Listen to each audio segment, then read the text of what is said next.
Selamat pagi pemirsa, pelemahan nilai tukar rupiah terhadap dolar Amerika Serikat kembali menjadi perhatian serius. Dalam beberapa bulan terakhir, rupiah terus tertekan hingga menyentuh level terendah sepanjang sejarah. Kondisi ini tidak bisa dipandang sebagai gejolak sementara, melainkan sinyal adanya tekanan global dan domestik yang perlu diwaspadai bersama. Inilah editorial Media Indonesia edisi Kamis 22 Januari 2026 dengan tema Mewaspadai Pelemahan Rupiah bersama saya Valerie Budianto. Anda juga bisa berpartisipasi dan berinteraksi melalui telepon interaktif di nomor 021-583-99100.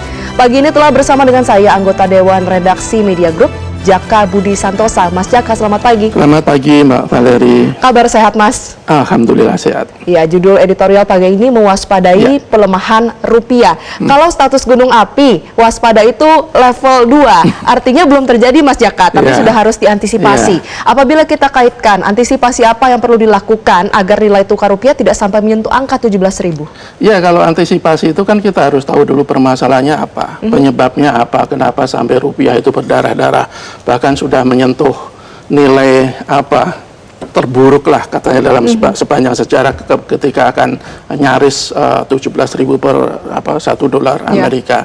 Jadi ketika kita tahu penyebabnya apa, berarti kita bisa melakukan antisipasi dan langkah-langkah untuk mengatasinya. Kalau kita lihat kan sebenarnya ada klaster ya, kenapa rupiah itu anjlok nilai tukarnya. Pertama adalah faktor global dan faktor domestik, faktor eksternal dan faktor internal. Kalau global itu kan kita ada geopolitik yang tidak pasti, perkembangan ekonomi yang penuh ketidakpastian, kemudian juga perang dagang antara Amerika dan Cina yang terus berlarut-larut. Kalau untuk faktor eksternal kita memang tidak bisa berbuat banyak karena kita ya tidak terlalu punya kekuatan yang sangat luar biasa untuk ikut campur dalam urusan eksternal. Tetapi kalau faktor internal, faktor domestik, semestinya kita bisa untuk mengatasi hal-hal yang menjadi penyebab kenapa rupiah terpuruk seperti ini. Tentu pertanyaan utamanya adalah sudahkah Indonesia melakukan langkah untuk bisa menahan pelemahan rupiah ini ya Mas Jaka? Ya, pasti sudah. Apa yang dilakukan oleh pemerintah maupun Bank Indonesia pasti sudah. Tapi kalau kita lihat hasilnya kan sampai sekarang belum terlalu memuaskan ya. Kemarin memang penguatan rupiah ada sedikit menguat tipis kan 20 poin kalau tidak salah. Tapi itu masih jauh dari yang kita harapkan. Bagaimana tentu saja kita tidak ingin rupiah itu menyentuh sampai angka 17.000. Kalau kemudian hanya ada penguatan sekitar 20 poin, tentu harus ada langkah-langkah yang lebih progresif lagi, langkah-langkah yang lebih serius lagi, yang lebih tepat sasaran agar rupiah itu semakin menguat. Baik, kita akan lanjutkan diskusi ini pemirsa, tapi sama-sama kita simak. Inilah editorial Media Indonesia edisi Kamis 22 Januari 2026 dengan tema Mewaspadai Pelemahan Rupiah.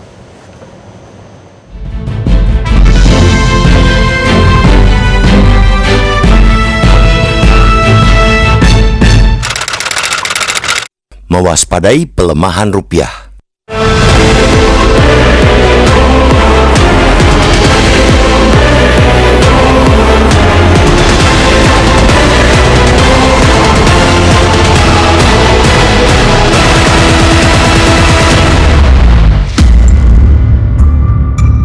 Pelemahan nilai tukar rupiah terhadap dolar Amerika Serikat dalam beberapa bulan terakhir bukan sekadar fenomena singkat.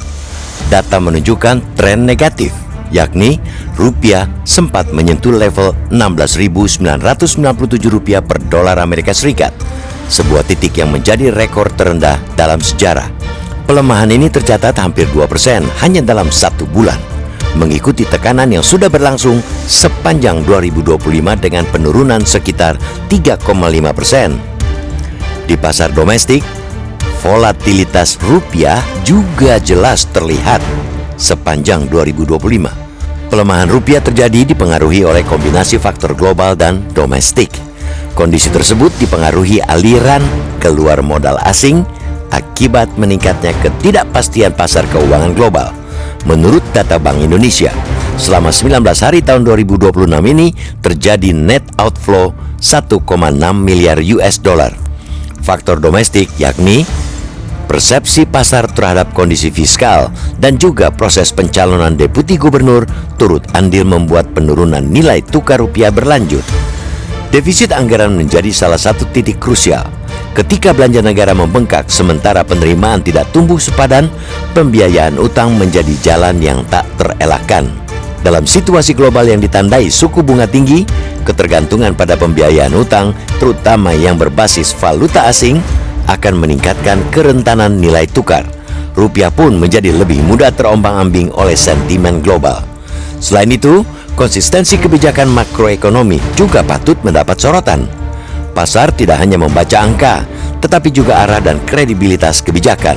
Ketika kebijakan fiskal dan moneter tidak berjalan selaras, atau ketika sinyal yang dikirim pemerintah berubah-ubah, kepercayaan investor dapat terkikis. Dalam kondisi demikian, tekanan terhadap rupiah bisa datang bukan karena data ekonomi yang buruk, melainkan karena persepsi ketidakpastian. Ditambah lagi soal isu independensi bank sentral yang tak bisa dipandang remeh. Bank sentral yang dipersepsikan tidak sepenuhnya independen akan kesulitan menjaga kredibilitas kebijakan moneter. Ramainya pemberitaan proses pencalonan Deputi Gubernur BI yang menjadikan Wakil Menteri Keuangan Wamenkyu Thomas Jiwandono menjadi kandidat juga mempengaruhi tertekannya nilai tukar rupiah. Pasar membutuhkan keyakinan bahwa kebijakan suku bunga, intervensi pasar, dan pengelolaan likuiditas semata-mata didasarkan pada stabilitas ekonomi, bukan pada kepentingan jangka pendek. Sekecil apapun keraguan terhadap independensi ini, dampaknya bisa tercermin langsung pada pelemahan nilai tukar. Pemerintah dan bank sentral tidak boleh menutup mata terhadap faktor-faktor domestik yang turut menentukan daya tahan rupiah itu. Dalam situasi global yang rapuh, fondasi ekonomi dalam negeri justru menjadi penentu utama apakah tekanan eksternal akan berdampak sementara atau berkembang menjadi risiko yang lebih serius. Sinkronisasi antara kebijakan fiskal dan moneter menjadi krusial agar respons terhadap tekanan eksternal tidak saling meniadakan.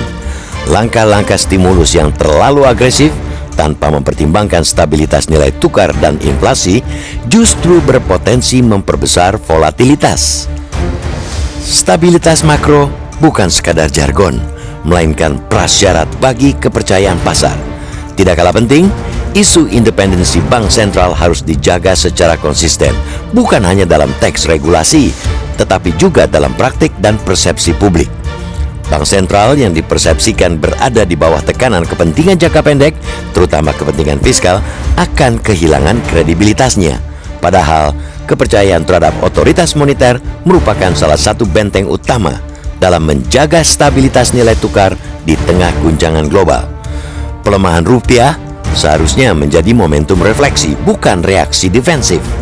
Pemerintah dan Bank Indonesia perlu menunjukkan kewaspadaan, koordinasi yang solid, serta komitmen pada prinsip-prinsip tata kelola ekonomi yang sehat. Mengabaikan faktor internal sama artinya dengan membiarkan risiko menumpuk di bawah permukaan. Stabilitas rupiah bukan tujuan semata, melainkan cerminan dari kepercayaan terhadap arah kebijakan ekonomi nasional. Di tengah dunia yang kian tidak pasti, kewaspadaan dan konsistensi kebijakan adalah harga yang tak bisa ditawar.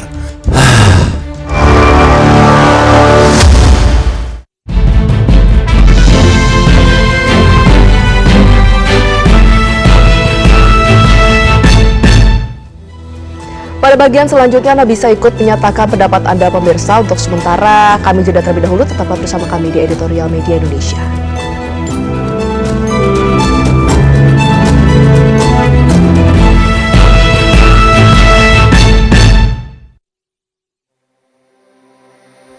Setiap pagi, di tengah sunyinya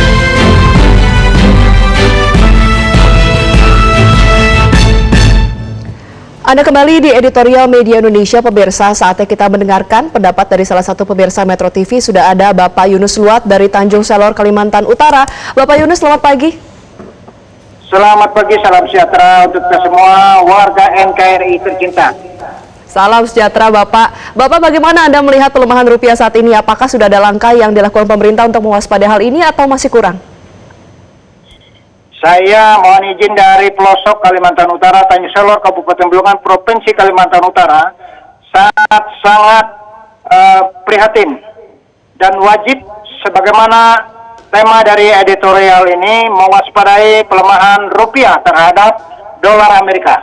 Nah, kami berharap supaya momentum refleksi internal untuk kita dilakukan sebagai upaya bagaimana meningkatkan nilai tukar rupiah kita terhadap dolar. Ini sekarang hari-hari ini sudah sangat jauh. 1 dolar US dollar itu 16.997 rupiah. Artinya ada penurunan kurang lebih, mohon izin, 3,5%. Oleh sebab itu, mari kita bekerja sama. Jangan ada pejabat-pejabat, mohon izin dengan segala kerendahan hati saya mau katakan, jangan ada yang SMOS, semua susah melihat orang lain senang melihat orang lain susah, atau iri hati dengki. Siapapun pejabat kita dukung dia memperbaiki perekonomian Republik Indonesia. Jangan kita berkutat internal kita, sementara nilai rupiah kita turun. Dan mohon izin, walaupun kami pelosok, kami beri saran tetap jaga kedamaian, kondusivitas di daerah kita masing-masing di seluruh NKRI tercinta. Semoga nilai rupiah bisa kembali menguat di internasional. Terima kasih, sukses selalu untuk seluruh warga masyarakat NKRI tercinta. Terima kasih. Baik, terima kasih Pak Yunus Luat dari Tanjung Salor, Kalimantan Utara. Mas Jaka, ini poin yang menarik adalah tadi salah satu pesan yang disebutkan adalah jangan ada pejabat yang membuat keputusan kebijakan untuk kepentingan sendiri. Apakah ini bisa dikaitkan juga dengan isu yang kembali mencuat dan yang disebutkan juga oleh editorial nih, pencalonan nama Thomas Yuwandono? Ya, salah satu penyebab kenapa rupiah itu anjlok itu kan adanya persepsi pasar yang negatif terhadap pencalonan Pak Thomas Yuwandono sebagai Deputi Gubernur BI. Jadi ketika kita sudah tahu satu masalahnya itu ya semestinya bisa diatasi kan. Bahkan Gubernur BI sendiri Pak Peri Marjo juga mengakui bahwa salah satunya ya persepsi terhadap Pak Thomas. Jadi kalau kemudian pemerintah atau BI itu tetap bersikukuh untuk mencalonkan Pak Thomas, ya mungkin ada pertanyaan sebenarnya, ya serius nggak sih untuk memperkuat rupiah lagi? Nah, jadi hal-hal seperti ini mestinya menjadi perhatian serius bagi para pemimpin kita. Ketika mereka sudah tahu masalahnya tetapi mengabaikan masalah itu, ya jadi pertanyaan publik kan, jadi pertanyaan pasar kan. Kan BI itu harus dijaga betul-betul independen. Salah satu kunci utama bank sentral itu adalah independensi.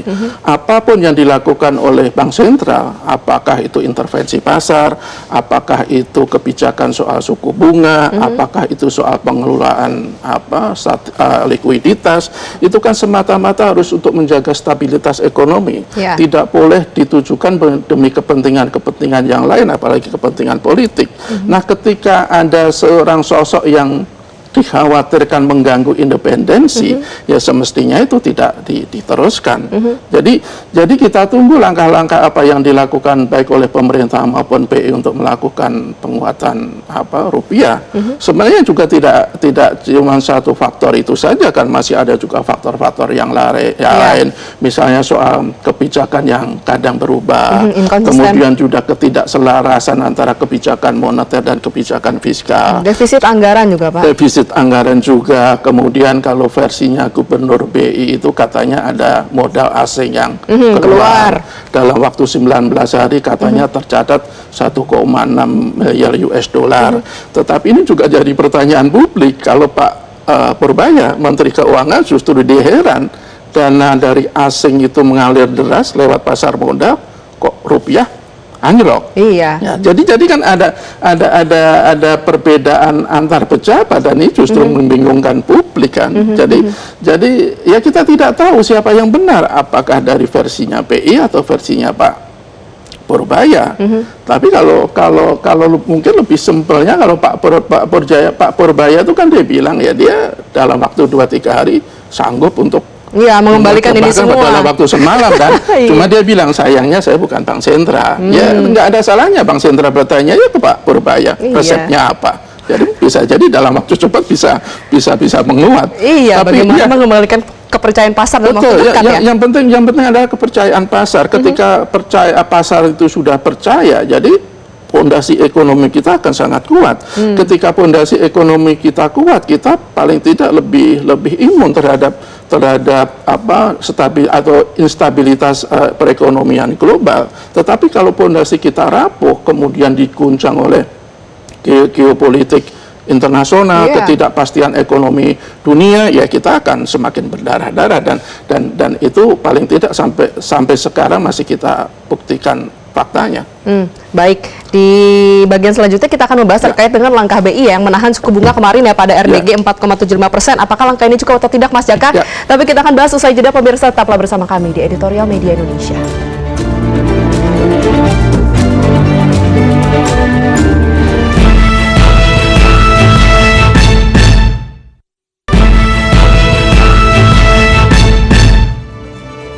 Anda kembali di Editorial Media Indonesia dan kita masuk pada bagian akhir diskusi kita pagi ini. Mas Jaka, kemarin BI memutuskan untuk menahan suku bunga ya di angka 4,75%. Mampukah kebijakan ini benar-benar bisa mendorong penguatan nilai tukar rupiah? Ya, itu salah satu cara ya. Ada cara-cara lain misalnya juga dengan intervensi pasar. Tetapi ya menurut banyak pengamat ya itu tidak akan memberikan hasil yang baik dalam jangka panjang. Yang paling utama, yang paling substansial adalah bagaimana BI maupun pemerintah itu betul-betul menguatkan pondasi ekonomi. Yang paling penting adalah BI itu mengembalikan kepercayaan pasar terhadap independensi mereka. Karena sekali lagi soal rupiah, nilai tukar rupiah terhadap mata uang asing itu salah satu faktor utama adalah soal kredibilitas. Ketika pemerintah dan BI itu kredibilitasnya tergerus, ya itu akan berdampak langsung. Dan menurut saya dalam situasi sampai saat ini ya semestinya kredibilitas itu betul-betul disegerakan untuk dipulihkan. Salah satunya tadi ya sampai sekarang itu kan publik atau pasar itu masih mempersoalkan Pak Thomas. Masalah utama itu sebenarnya tujuannya apa? Kenapa harus bergabung ke BI? Itu kan jadi pertanyaan besar yang mesti dijawab oleh pemerintah maupun Bank Indonesia. Karena kalau itu terus dibiarkan sementara gempuran dari eksternal terhadap kurs rupiah itu terus terjadi, ya kita khawatir pondasi ekonomi kita, kepercayaan pasar terhadap pemerintah dan BI itu tidak pulih-pulih. Dan kalau kepercayaan itu tidak pulih dalam waktu cepat, ya kita khawatir rupiah akan terus seperti ini. Artinya selama Pak Thomas belum dicabut namanya dari usulan menjadi Deputi Gubernur Bank Indonesia, pemerintah belum benar-benar bersiap akan skenario terburuk ini, Pak? Ya, itu yang dikhawatirkan banyak orang, yang dikhawatirkan oleh banyak pengamat. Sekali lagi, BI itu harus dijamin independensinya. BI itu tidak boleh sedikit pun ada peluang atau potensi untuk bertindak tidak independen. Kalau kemudian Pak Thomas itu bergabung ke sana misalnya, itu kan independensinya dipertanyakan. Dan kalau itu diteruskan, ya kita mempertanyakan apakah cara seperti ini yang dilakukan oleh pemerintah untuk menguatkan rupiah. Kita mengingatkan bahwa kalau rupiah itu terus terpuruk, apalagi nanti bisa menyentuh angka 17.000 atau lebih, yaitu yang dampaknya itu kan kita semua. Sampai sekarang pun para pelaku usaha itu sudah mulai menjerit kok. Ketika apalagi yang bahan baku produksinya itu masih berbasis impor. Kalau itu terus terjadi, ya akhirnya ujung-ujungnya kan rakyat juga yang kena. Harga-harga semakin mahal, kemudian industri juga semakin sulit untuk mengembangkan diri atau jangan-jangan malah tutup dan akhirnya PHK. Seperti harus betul-betul dicermati oleh pemerintah maupun BI dan tugas mereka untuk memulihkan rupiah secepatnya. Baik, kita harapkan memang apa yang kita bincangkan hari ini bisa menjadi masukan ya. Kita tunggu kabar baik ya. Terima kasih Mas Jaka sudah bergabung pagi ini. Pemirsa, pelemahan rupiah harus menjadi momentum refleksi, bukan sekadar reaksi jangka pendek. Konsistensi kebijakan, sinkronisasi fiskal dan moneter, serta penjagaan independensi bank sentral menjadi kunci menjaga kepercayaan pasar. Di tengah ketidakpastian global, stabilitas rupiah adalah cermin arah kebijakan ekonomi nasional yang tidak boleh goyah oleh keraguan. Saya Valerie Budianto mewakili seluruh kerabat kerja yang bertugas mengucapkan terima kasih, selamat pagi dan sampai jumpa.